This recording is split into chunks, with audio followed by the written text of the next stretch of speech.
Welcome to The Journal. I'm Marlene Harris-Taylor. It's time for The Journal, Northwest Ohio's award-winning talk program. Saddam Hussein had nothing to do with 9/11. If we waited for Saddam Hussein to come around, it might have been too late. And your question or comment? Yeah. With your host, Marlene Harris-Taylor. Good evening. I'm Marlene Harris-Taylor. Welcome to The Journal. When the Ten Commandments are displayed in government buildings, does that equal an endorsement of Christianity? The American Civil Liberties Union of Ohio sued to get the Ten Commandments removed from the courthouse in Toledo and from four high schools in rural Adams County in southern Ohio. But supporters say that the Ten Commandments have played an important secular role in the development of U.S. law and culture and are widely displayed throughout the country, including a depiction of Moses with the Ten Commandments in the Supreme Court's own chamber. Joining me tonight to discuss this issue, Dr. Jerry Bergman, a professor at Northwest State Community College in Archbold, who's an outspoken advocate of allowing religious displays in public places. And Gary Daniels, president of the ACLU of Ohio, who believes the Ten Commandments is a religious document and that it is inappropriate to display it in government buildings. Gentlemen, welcome to The Journal. Thank you. It's a pleasure to have you here with us tonight. Thanks for coming over from Cleveland. No, thank you very much. I appreciate it. Now let's start with you, Mr. Daniels.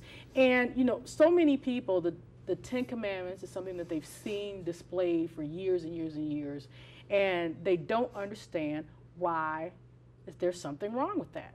Can you explain from your point of view why it's a bad thing for it to be displayed in government buildings? I certainly can. And first, to correct you, I'm not the president of the ACLU. I work on the legal staff of the ACLU, but that's all right. I gave you a promotion. Yes, you did. But the Establishment Clause of the First Amendment, that's the religious liberty clause that also mandates the separation of church and state. What that says is that basically the government must remain neutral. Good evening. I'm Marlene Harris-Taylor. Welcome to The Journal. We were all shocked by the sudden rise and fall of gasoline and heating oil prices over the past year. In 2004, gas prices close to $2 a gallon were a common sight. And as we hunker down for another cold Northwest Ohio winter, we're also bracing for higher home heating bills. All this has again renewed the call for finding alternative sources of energy that can be produced right here in the U.S. and lessen our dependence on foreign sources. Tonight on The Journal, we're going to explore some of the technologies that are being developed, and Northwest Ohio seems to be leading the state. A Bowling Green business gained national attention in 2004. The result is a more environmentally friendly vehicle. Here tonight on The Journal, David Newman, a BGSU professor who has researched alternative fuel sources, and Barry Pearsall, the director of the BGSU Electric Vehicle Institute. Also joining me tonight is Daryl Stockberger, the director of the BG City Utilities Department, and Rena Calderon, the vice president of the Calderon Energy Company that's also based right here in Bowling Green. I'd like to welcome you all to The Journal. It's a pleasure having you here tonight. Now, Professor Newman, we're going to start with you tonight because you and I had a similar chat about 4 years ago. We talked about alternative energy sources. That's a violation of the Establishment Clause, and it's been that way now for decades and decades.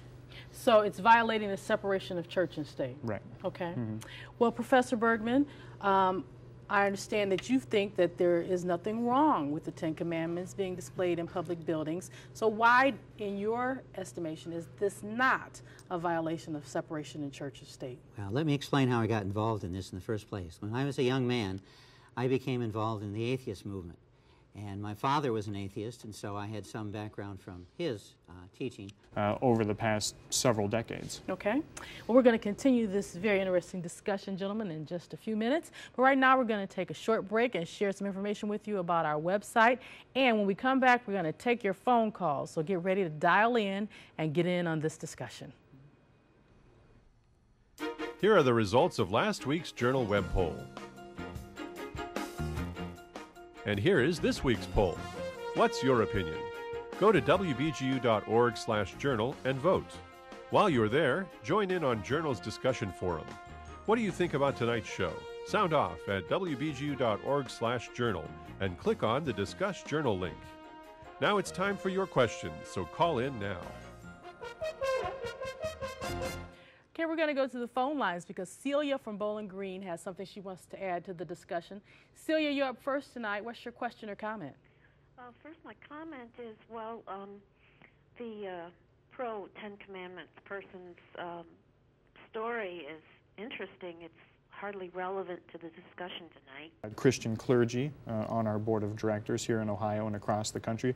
We have represented people of all faiths, including Christians, including conservative Christians. So the ACLU is not an arm of the atheists in the country? No. We have plenty of atheists who are members who are it's very understandable because of our work on the separation of church and state. Okay. All we basically want is to keep the government out of it. Okay. That's it. Well, that's going to be the last word for tonight because we're out of time. Thanks for being here tonight. And don't forget to go to our website and get in on this discussion on our discussion boards, wbgu.org.